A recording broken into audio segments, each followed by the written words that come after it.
en nuestro país y que vale la pena que lo tengamos en cuenta. En nuestro país, detectar casos de demencia puede tardarse incluso hasta 5 años después de que usted acude a la primera consulta con su médico. Todo esto obviamente retrasa el tratamiento que pudiera llegar de una manera temprana y prevenir otro tipo de enfermedades. Uno de los problemas del sector salud para diagnosticar los casos de demencia como el Alzheimer es que las consultas son de 15 minutos, cuando lo recomendable es 1 hora, y no aplican pruebas cognitivas en los pacientes, de manera que el diagnóstico puede retrasarse 5 años, informó la doctora Dafne Durón Reyes. La mayoría llegan a los médicos familiares, a los médicos de primer contacto. No llegan de primera instancia a neurología, que sería el segundo, geriatría o a psiquiatría.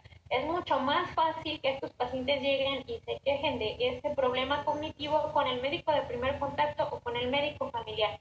Y tampoco es infrecuente que después de haber pasado varias consultas con medicina familiar, se retrasa el diagnóstico incluso hasta 2 años, o en el caso de las demencias frontotemporales hasta 4 o 5 años para llegar con un especialista en demencia. La especialista en geriatría neurológica explicó que otra barrera para dar un diagnóstico oportuno y certero es que el 62% del personal de salud asocia los síntomas del deterioro neurodegenerativo como propio de la vejez, lo que es falso. ¿Qué otras barreras tenemos en relación incluso a personal de salud? Pues insisto que la mayoría llegan a atención primaria, que de atención primaria no son referidos con expertos en demencia, e incluso llegando con un especialista, neurología, psiquiatría o geriatría, no se les hace el tamizaje, ¿no? Normalmente para evaluar un paciente de manera óptima, pues se requiere mínimo 1 hora, y las consultas estándares, al menos aquí en México, pues van de 15 minutos incluso, ¿no? Una vez diagnosticados, normalmente no se brinda seguimiento en las clínicas del sector salud. Los pacientes son dados de alta, con lo cual el cuadro clínico se complica. ¿En qué se traduce eso? En que nadie nunca más les vuelve a dar una consulta especializada, se pierde el tratamiento y el paciente se empeora.